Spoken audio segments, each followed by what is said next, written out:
My parents asked me to give my house to my unemployed brother because he was building a life. When I refused, they broke in and tried to force me out. So I revealed a secret about my brother that made Dad faint. I'm 38 male and I spent 2 years rebuilding a Craftsman in Portland with my own hands. That 4-bedroom house represents everything I built without a handout from anyone. Growing up in Beaverton, I figured out early that some kids get crowns while others watch from the sidelines. My brother Ethan, 4 years younger, was the crown prince. When I turned 12, I got a used bike from a garage sale, bent handlebars, rusted chain. When Ethan turned 12, he got a trampoline park party plus a brand new bike. I asked Dad why. His response, "Life's not fair, Oliver. Be grateful or be quiet." Ethan scraped by with C's and D's, managed 1 B+, and Dad took the family to Morton's. I made Dean's List 3 semesters straight and got a grunt if I was lucky. Mom saw it but never pushed back. College made it impossible to ignore. Ethan got full ride funded by Dad, everything covered. Me Dad said I needed to build character by paying my own way, so I worked 3 jobs. Mornings at a diner at 5 a.m., evenings at the library, weekends doing demo work for a contractor named Russ who paid cash. The construction gig started as rent money. But something clicked when Russ handed me a sledgehammer and pointed at a wall. "Hit it like it owes you money," he said.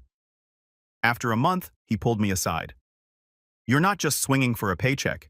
You actually look at what you're tearing down. That's rare." Started teaching me to read plans, understand load paths. By my 3rd year, I was calculating material costs during lectures. Graduated with a business degree and 0 debt. Ethan changed majors 4 times. Took 6 years, all on Dad's dime. After graduation, I started at Cascade Construction. Lived with 3 roommates in a house where the shower had 2 settings, scalding or frozen. Drove a Honda with 180,000 miles that burned oil. Saved everything.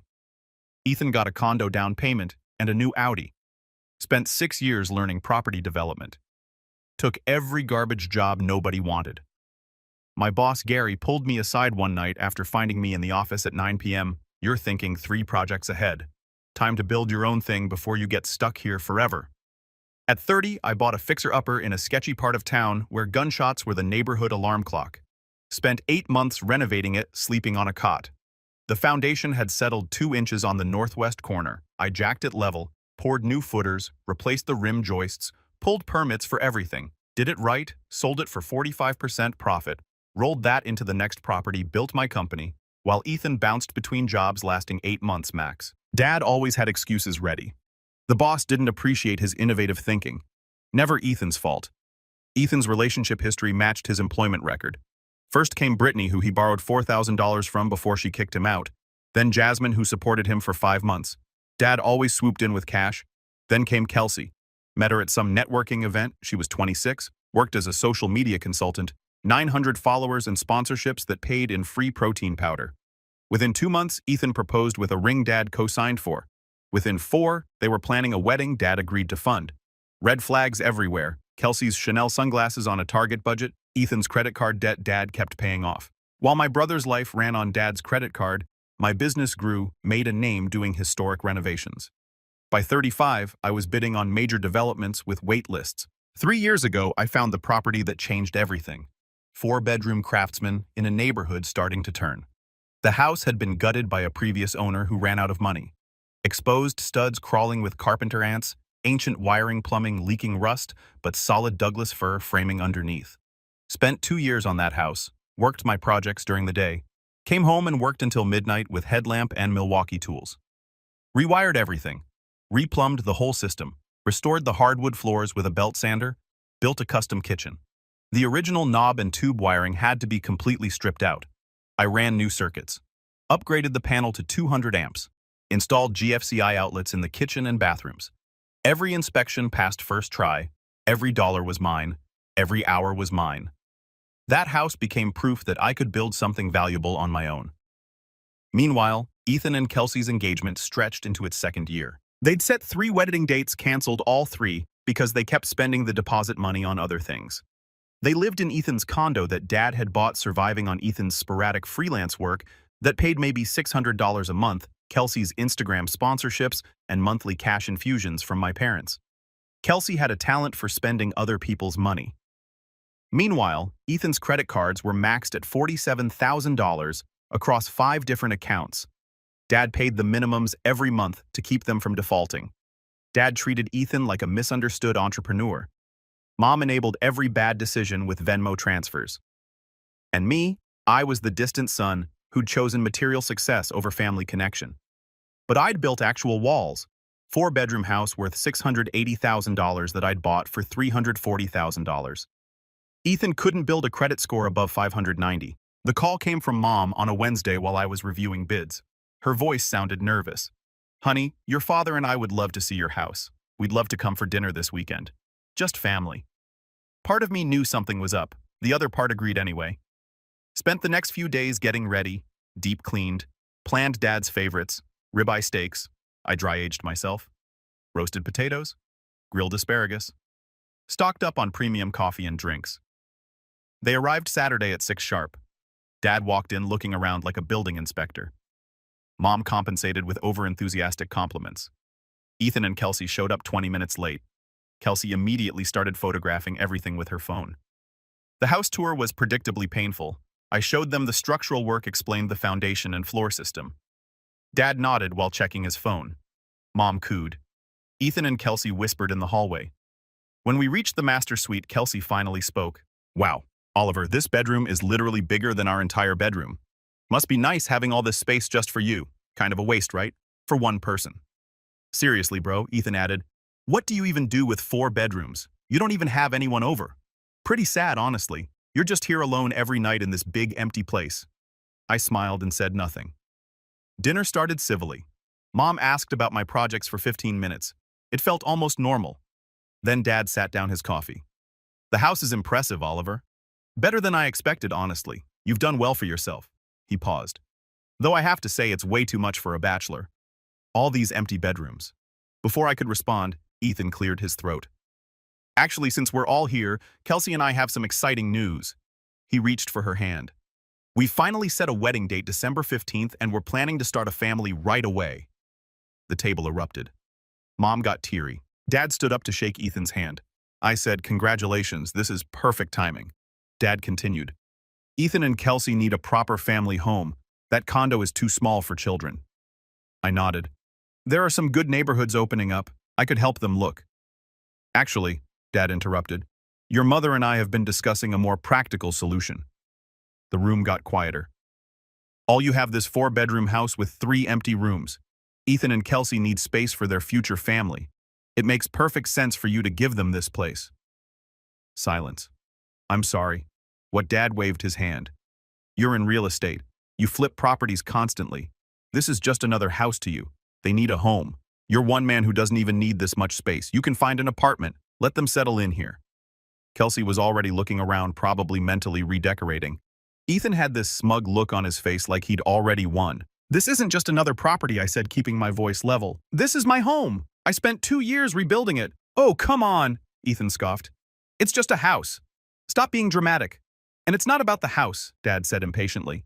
"It's about family. Your brother is starting a family. If you cared about family at all, this wouldn't even be a question. I care about family, but asking me to hand over my home isn't reasonable. I can help with a down payment." Kelsey's smile vanished. "Wow, your brother needs help, and you're too selfish, too wrapped up in your lonely little kingdom to help him. I'm offering to help, just not by giving up my house." "Some help," Ethan muttered. "Why am I not surprised?" "You've always thought you were better than me," he said, face flushing. "Mr. Self-Made Man. Meanwhile, you're sitting in this huge house alone like some pathetic hermit. No girlfriend, no friends, just your tools and empty bedrooms. But sure, hang on to your fortress." Kelsey leaned in. "You're going to die alone in this house, Oliver. Old and bitter." The rest of dinner went downhill fast. Dad got louder. Mom made weak attempts to smooth things over while siding with them. Ethan and Kelsey kept making comments about my miserable existence and how much better the house would be with actual life instead of one sad man's midlife crisis. By the time they left, slammed doors. Kelsey knocking a picture frame off. Ethan's parting. "You're going to regret this." Things were done. Standing in my kitchen, I was angry, but I had this certainty that I wouldn't bend. This house was mine, and I'd burn it before handing it to them. Next morning, 6 missed calls from Mom. 3 voicemails with the same theme. Dad was disappointed. Ethan was hurt. I needed to reconsider for the sake of family unity. Text from her read, "Please don't let pride destroy this family. You know your brother needs this. Why are you being so stubborn?" No mention of how I might feel having my life's work called wasted space. No acknowledgement that the request was insane. That afternoon, Dad called directly. "You're being unreasonable and frankly embarrassing. Ethan needs this house. Ethan needs a steady job and a reality check. Not my house. Watch your mouth. That's your brother you're talking about. The same brother who's trying to start a family while you sit in that house alone playing martyr, and this is my home you're trying to give away like a hand-me-down jacket." He hung up on me. The pressure campaign started in earnest. Mom called daily with tearful speeches about family unity. My Uncle Isaac sent an email explaining how real men put family first. My Aunt Paula posted cryptic Facebook statuses. Some people value things over people, clearly directed at me.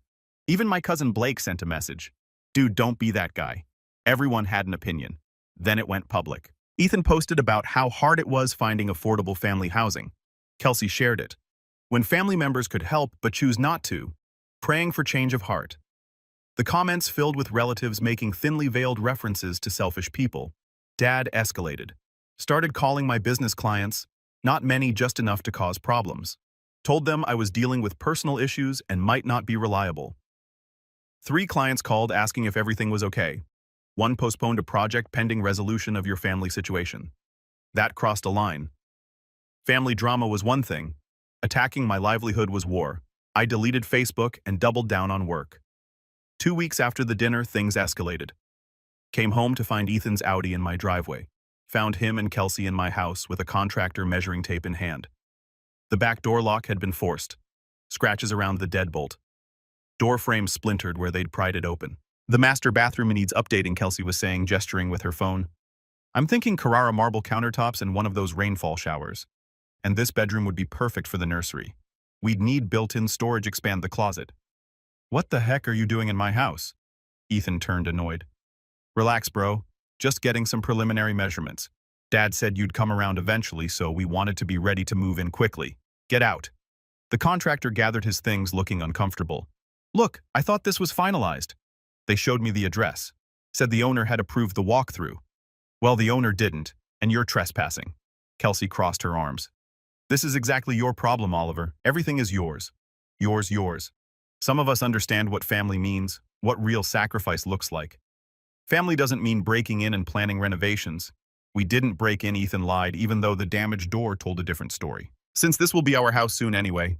"Yeah, you're being delusional because this will never be your house ever." "We're delusional." Kelsey's voice went shrill. "You're the one sitting here alone playing house like you're somebody important.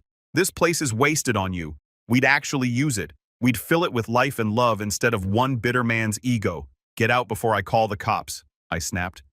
"Better single than a leech who's never earned anything," I shot back at Ethan. "When's the last time you held a job for more than 6 months?" Ethan's face went red. "I'm trying to start a family." "What are you doing?" "Building my own life without handouts. You should try it." The contractor was gone. Ethan and Kelsey followed, but not before Kelsey knocked over a lamp and Ethan put his fist through the drywall. Left a hole the size of a dinner plate. Cost me $200 in materials and 3 hours of work to patch and repaint. "You'll regret this," Ethan said from the doorway. After they left, I stood in my damaged hallway. I changed all the locks that night and installed a security camera system. The next escalation came 4 days later. Ryder called during a morning meeting. "Someone's been calling our clients, spreading rumors about financial instability." My stomach dropped. "What kind of rumors?" "Personal bankruptcy. Projects not getting completed." 3 clients called this morning. I spent 2 days doing damage control. The Harrisons, who'd signed for a $400,000 renovation, were spooked. The Martins threatened to pull out of a $680,000 new build. Anderson Commercial wanted written assurances before releasing the next draw. Ryder and I tracked the source. Kelsey's number. She'd photographed our client list during her tour. "Legal action?" Ryder asked. "Not yet. Document everything."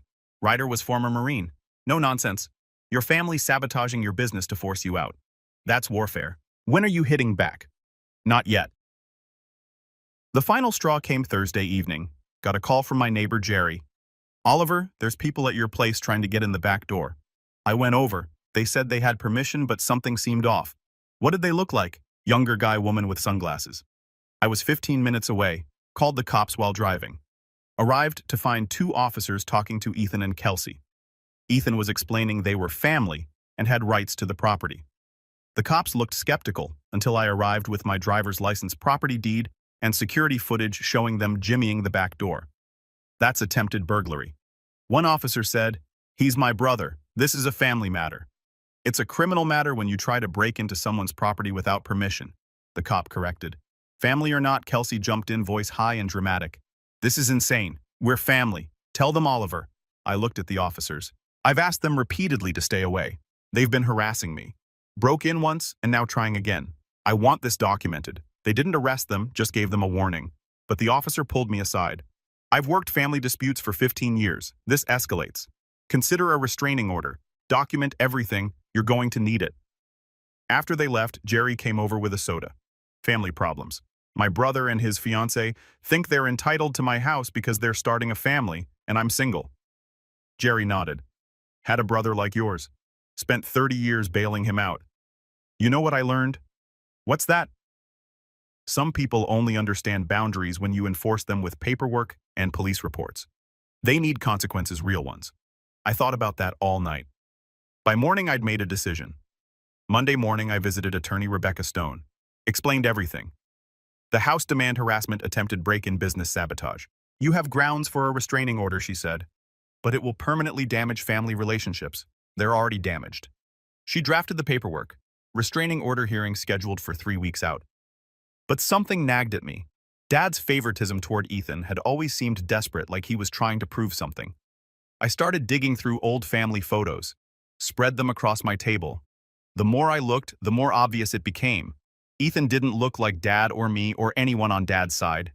Different nose, jawline, build, hazel eyes, and a family of blue. Even his mannerisms were different. Dad had this habit of cracking his knuckles when he was thinking. I did it too. Ethan never did. Small things that added up. Called my cousin Monica in Seattle. After some small talk, I asked carefully, "Did your mom ever mention anything weird about Ethan's birth?" Long pause. "Why are you asking?" "The way Dad has always treated us differently. I don't know anything for certain, but I remember overhearing my mom mention a guy named Connor. Someone your mom dated in college before your dad. Connor. Mom had an old yearbook in the attic. I'd seen it as a kid. That weekend I went to my parents' house when they were out. Still had my childhood key. Found the yearbook. Connor Reeves, senior photo. Confident smile, dark hair, hazel eyes. Same features Ethan had. Next to his photo, a small heart scratched out.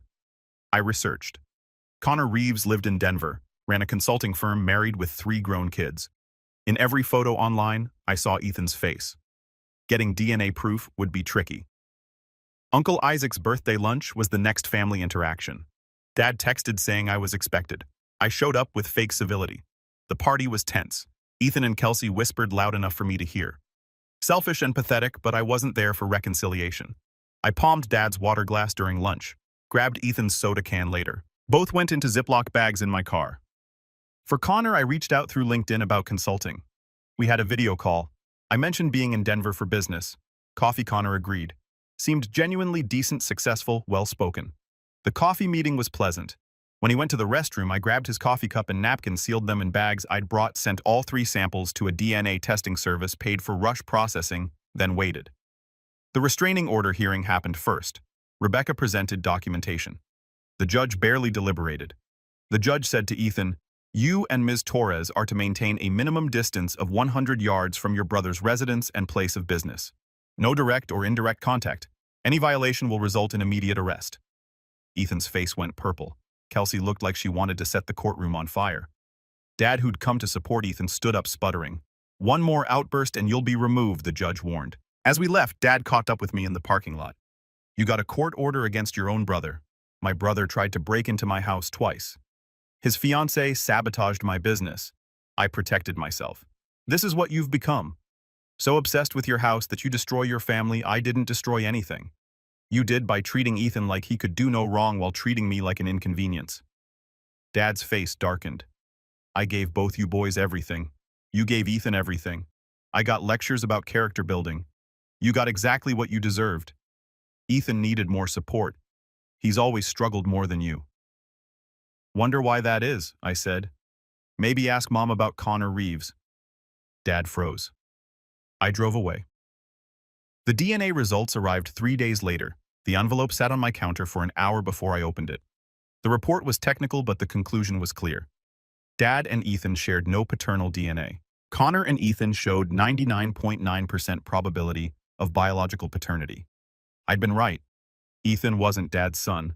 Ryder came over that evening. I showed him the report. This explains everything he said. What are you going to do? Part of me wanted to blow everything up immediately. Part of me hesitated. Then I remembered Ethan's fist through my wall. Kelsey's calls to my clients, the attempted break, and the $8,000 I'd spent on legal fees so far, the project I'd nearly lost. I'm going to use it, I said. First move. I sent a letter to Dad. Professional courier. Signature required. Simple. Enclosed is a DNA test proving Ethan is not your biological son. Connor Reeves' mom's college boyfriend is his father. The test included samples from you, Ethan, and Connor. Results are conclusive. I have copies in multiple locations. If the harassment about my house continues, I will share these results with the entire family. If you leave me alone, this stays between us. Your choice. I included a copy of the full report. All 14 pages, genetic markers, probability calculations, lab certifications, impossible to dispute. The next 48 hours were silent. Then Dad called. We need to talk in person. Fine. Neutral location. We met at a diner off I-5. Dad looked terrible when I walked in. Unshaven clothes, wrinkled eyes hollow. He'd clearly told Mom. Their car was in the lot. She was sitting in the passenger seat, face in her hands. Inside, Dad ordered coffee he didn't drink. Sat in silence for 5 minutes before speaking. How long have you known? About 2 months. Started suspecting longer. The yearbook. You took the yearbook, borrowed it, returned it. More silence. Then I suspected when Ethan was born. The timing was right. Your mother had been distant, and he didn't look like me. But I never wanted confirmation. So you overcompensated, tried to prove he was yours by giving him everything. Dad's hands shook around his coffee cup. Every time I looked at him, I wondered. Every milestone I asked myself if I was raising another man's son. I thought if I loved him enough, it would make the biology irrelevant. And what about me? Your actual son. You were so independent. I thought you didn't need as much. I needed my father. Not money, just acknowledgement that I mattered. Dad looked broken. I know. And I failed you. I've been failing you for 38 years. The apology I'd waited for didn't feel like anything. Too late. Too much damage. Does Ethan know? Dad asked. Not from me. Your mother wants to talk to you. I don't want to talk to her. Please just give her 5 minutes. Against my better judgment. I walked out to the parking lot. Mom got out of the car. Mascara streaked down her face. I'm sorry, she said immediately. For all of it, the affair, the secret, letting your father treat you differently. All of it. How long did it last? 3 months. Connor came back for a work project. Your father and I were having problems. I was weak. It ended when Connor went back to Denver. I never told him about Ethan. Does he know now? I don't think so. You didn't? I met him for coffee? Told him I was a potential client. Took a DNA sample.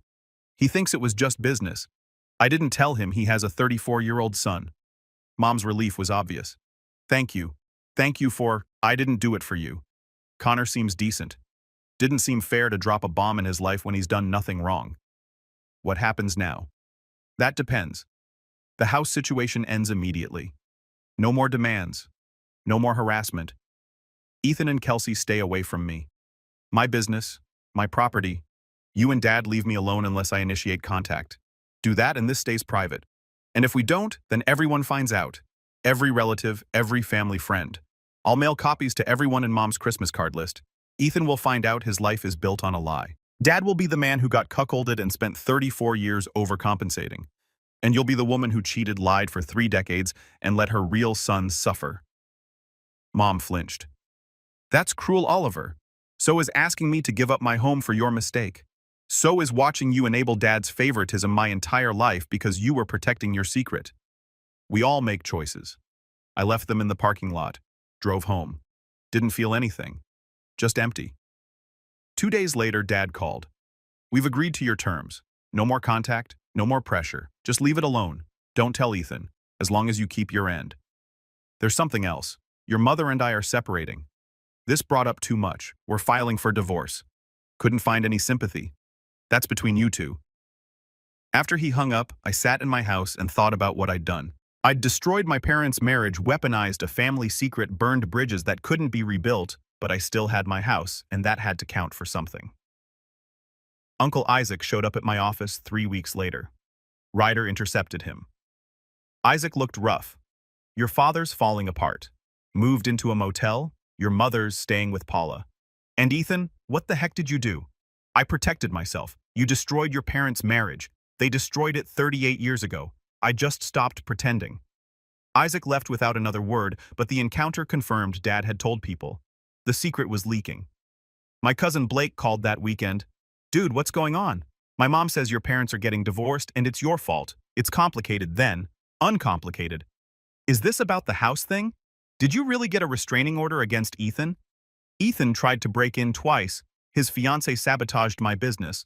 The restraining order was necessary. Blake went quiet. Are you doing okay? This seems extreme. I'm fine. Better than fine. For the first time, I'm not waiting for scraps of approval from people who made it clear I don't matter. That's pretty dark, Oliver. It's honest. The next crack came from Mom.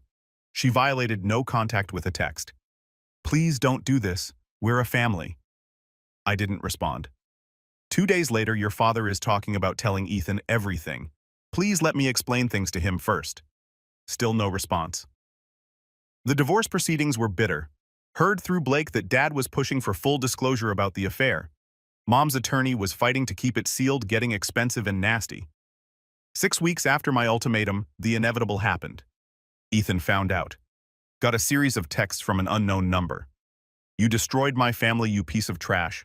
Escalated from there. Threats, accusations, incoherent rage. I saved everything and forwarded it to Rebecca. This violates the restraining order, she said. Want to pursue criminal charges. Not yet. Let him rage. I might need documentation later. The texts continued for 2 days, then stopped. Blake called. Ethan knows about Connor. Everything. How'd he find out your dad told him? Said he was tired of living with lies. Ethan's losing his mind. The wedding's off. Kelsey dumped him immediately when she realized he's not getting any inheritance money. I couldn't help but laugh. Kelsey's gold digging had been obvious from day one. It gets worse, Blake continued. Ethan went to Connor, flew to Denver on a credit card he can't afford, and confronted him. Showed up at Connor's consulting office demanding a relationship and financial support. Walked right past the receptionist screaming about being his son. How'd that go? Connor was blindsided. Had no idea Ethan existed or that your mom even had a second kid. His wife was there for a lunch meeting. Ethan caused a massive scene in front of employees and clients. Security had to escort him out. Connor's lawyer sent a cease and desist letter, threatened a restraining order if Ethan contacts him again. Perfect. Ethan had burned through his last potential lifeline in spectacular fashion. And Kelsey, I asked, gone. Dumped him same day. He told her about the DNA results, took her stuff, and moved back with her parents. The dominoes were falling faster than I'd expected. Your family's in meltdown mode, Blake said. Mom's staying with Aunt Paula. Dad's spiraling at a motel downtown. Neighbors complained about the noise. Ethan's bouncing between rage and depression, couch surfing because he can't afford rent, and everyone blames you.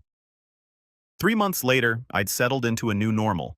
The restraining order meant Ethan stayed away, though texts from burner phones reminded me he hadn't accepted anything. Mom tried reaching out through relatives. I ignored all of it. Dad had gone silent. Blake said he'd moved to a small apartment across town. The divorce finalized in November. Mom got the house and half the retirement accounts. Dad got his apartment and the other half. Neither seemed happy. Then came the Christmas text from Ethan. Hope you're enjoying your house while our family burns. 2 days before Christmas, Rebecca called. Ethan filed a lawsuit claiming you manipulated DNA evidence. That's absurd. It's legal harassment. Won't go anywhere, but it'll cost time and money. That's the point. The lawsuit claimed I'd manufactured fake results, spread false information, and caused emotional distress, seeking $200,000. The case was trash. DNA results were certified. I had documentation, but defending meant depositions and fees. Ryder looked at it. He's hoping you'll settle. Not happening. Rebecca filed to dismiss. Included documentation of violations, sabotage, break-ins. Hearing scheduled for February. In the meantime, the gossip reached critical mass. Everyone knew about Connor. Sides had been chosen. Half the family thought I was vindictive. The other half thought I'd been justified. Spent Christmas alone. Ordered Chinese takeout. Worked on design plans. Phone stayed silent. Best Christmas I'd had in years. The lawsuit hearing happened on a cold February morning. Ethan showed up representing himself. Couldn't afford an attorney. Looked gaunt, exhausted. The courtroom was small. Judge Collins presiding. Rebecca destroyed his case. Presented certified DNA results from Helix Labs complete with chain of custody documentation, the restraining order with police reports attached. Screenshots of Kelsey's calls to my clients with timestamps, bank records showing Ethan's dependency on parental support. $47,000 in credit card debt. 5 accounts and collections. Character witnesses testified to employment instability. Ethan tried to argue, claimed I'd manipulated everything. His voice cracked halfway through, hands shaking as he held photocopied documents that looked printed at a library. No legal structure, just rambling about betrayal and stolen futures. The judge cut him off after 10 minutes. This case is without merit. The DNA evidence is certified and legally obtained. Your brother had legitimate reasons for protecting himself given the documented harassment. Your emotional distress stems from discovering a truth about your parentage, not from any wrongdoing on his part. Case dismissed. Furthermore,